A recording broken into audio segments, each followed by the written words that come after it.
Assalamualaikum warahmatullahi wabarakatuh. Waalaikumsalam warahmatullahi wabarakatuh. Ramadan மாதம் முஸ்லிம்களுக்காக அல்லாஹ் தஆலா வழங்கப்பட்ட மிகப்பெரிய வெகுமதியாகும்.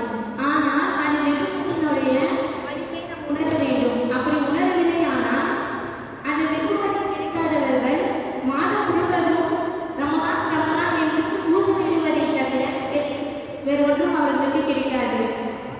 ரமலான் மாதத்தோட சிறப்பை நம்ம அர்த்தம் சொன்னோம்னா, ஆண்டு முழுவதும் ரமலானாக இருக்க வேண்டும் என்று நாம் நினைக்கிறோம். ஆண்டு முழுவதும் நோன்பு வைப்பது கஷ்டம் என்று நாம் நினைக்கின்றோம். ஆனால் ரமலானுடைய சிறப்பை கருதி நம்ம அதை விரும்புகின்றோம்.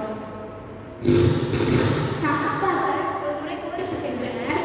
அப்பொழுது அவர்கள் போற வழியில ஒரு இடத்துல ஓய்வு எடுக்கிறாங்க. அப்போ கடுமையான வெயிலா இருக்குது. அது வெயில இருந்து அவங்களை பாதுகாத்துக் கொள்வது அவங்க கிட்ட சரியான துணிகள் கூட இல்லை. சில சகாபாக்கள் அவங்க கைகளை கொண்டு அந்த வெயில இருந்து பாதுகாத்துக்கிட்டாங்க. அதுல அதிகமான சகாபாக்கள் நோன்பு வச்சுட்டு இருந்தாங்க. நபிசுல்லாஹ் ரமலான் மாதத்துல ஒரு போருக்கு செல்லும் போது நோன்பை விட்டு விடலாம் என்று அனுமதி கொடுத்திருக்காங்க. ஆனால் சகாபாக்கள் நோன்பை விடவில்லை. பல முறை அனுமதி கொடுத்தும் நோன்புக்கு முக்கியத்துவம் கொடுத்து சகாபாக்கள் நோன்பை விடவே இல்லை.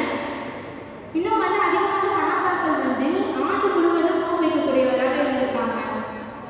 ரமலான் மாதம் மகத்துவமான ஒரு மாதமாக இருக்கின்றது. இன்னும் அது பரக்கத் பொருந்திய மாதமாக இருக்கின்றது. ரமலான் மாதத்தில் லைலத்துல் கத்ர் என்ற ஒரு இரவு இருக்கின்றது. அது 1000 மாதங்களை விட சிறந்த இரவாகவும் அதில் நம்ம நோன்பு வைப்பது நம்ம மேலே அல்லாஹ் தஆலா கடமையாக்கியுள்ளாங்க. அதனுடைய இரவுகளை நின்று வணங்க வேண்டும். அது நம்ம கூட ஒரு செயலாக ஆகியுள்ளான்.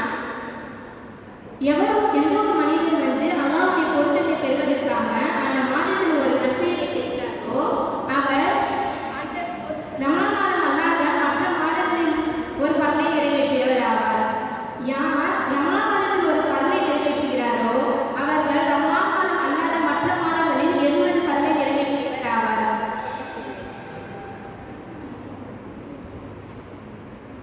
ரமலான் மாதம் இன்னும் இம்மாதம் பொறுமையின் மாதமாகும். பொறுமையின் பிரதிபலன் சொர்க்கமாகும்.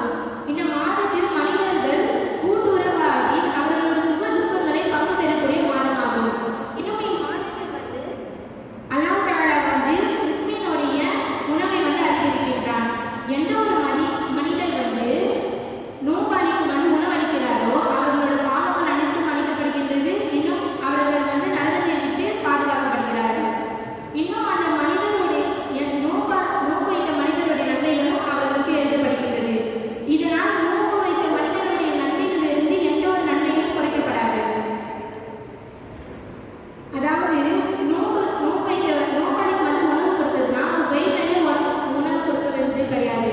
அது ஒரு பேரிச்ச பழமா இருந்தாலும் சரி, ஒரு கிளாஸ் தண்ணி இருந்தாலும் சரி, பாலா இருந்தாலும் சரி, இதில் ஏதாவது ஒன்றை கொண்டு அவங்க நோன்பு தந்தாலும் அவங்களுக்கு அந்த நன்மைகள் உண்டு.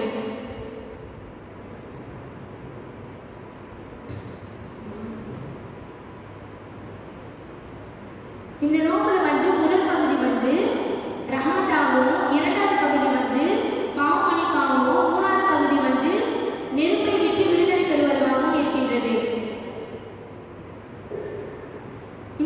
இந்த மாதத்துல 4 விஷயங்களை நம்ம அதிகமாக செய்ய வேண்டும். முதல் 2 விஷயம் லா இலாஹா இல்லல்லாஹ் என்ற திக்ரை அதிகமாக ஓதுவதும், இன்னும் பாவமன்னிப்பு தேடுவதும். அடுத்த 2 விஷயம் அல்லாஹ்விடத்தில் சுவர்ணத்தை கேட்பதும், நரகத்தை விட்டு பாதுகாக்க தேடுவதும் ஆகும். எந்த ஒரு மனிதன் ஒரு நோன்பு